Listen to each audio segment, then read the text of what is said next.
Thus hasting on, he hasted on his death, death that to him and us was fatal guide. The rising morn appeared yet uneath, when he and we were armed and fit to ride. The nearest way seemed best, o'er hold and heath we went, through deserts waste and forests wide. The streets and ways he openeth as he goes, and sets each land free from intruding foes. Now want of food, now dangerous ways we find, now open war, now ambush closely laid. Yet passed we forth, all perils left behind, our foes or dead or run away afraid. Of victory so happy blew the wind, that careless all the heedless to it made.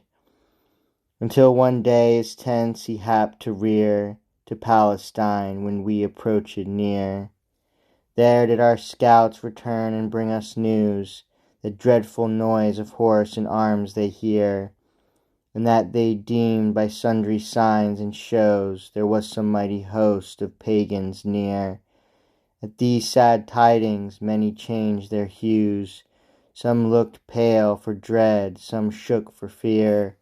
Only our noble Lord was altered not, in look, in face, in gesture, or in thought, but said, "A crown prepare you to possess of martyrdom or happy victory. For this I hope, for that I wish no less, of greater merit and of greater glory. Brethren, this camp will shortly be, I guess, a temple sacred to our memory, to which the holy men of future age, to view our grave, shall come in pilgrimage." This said, he set the watch in order right to guard the camp along the trenches deep. And as he armed was, so every night he willed on his back his arms to keep. Now had the stillness of the quiet night drowned all the world in silence and in sleep, when suddenly we heard a dreadful sound, which deafed the earth and tremble made the ground. "Arm, arm," they cried, Prince Sweno at the same, glistering in shining steel, leaped foremost out. His visage shone, his noble looks did flame, with kindled brand of courage bold and stout. When lo, the pagans to assault us came, and with huge numbers hemmed us round about. A forest thick of spears about us grew, and over us a cloud of arrows flew. Uneven the fight, unequal was the fray. Our enemies were 20 men to 1.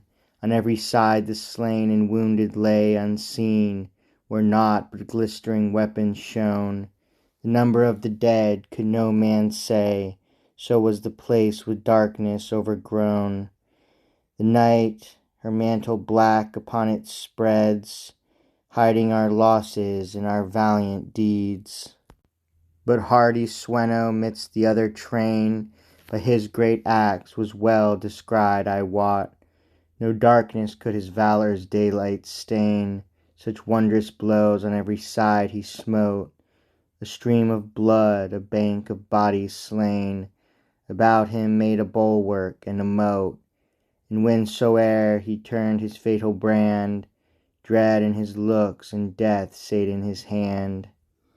Thus fought we till the morning bright appeared, and strewed roses on the azure sky.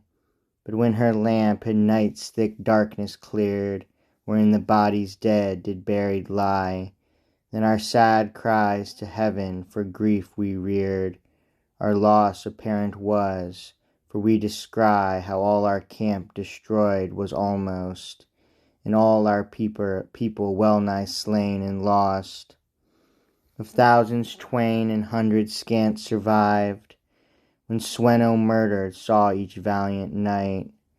I know not if his heart in sunder rived, for dear compassion of that woeful sight.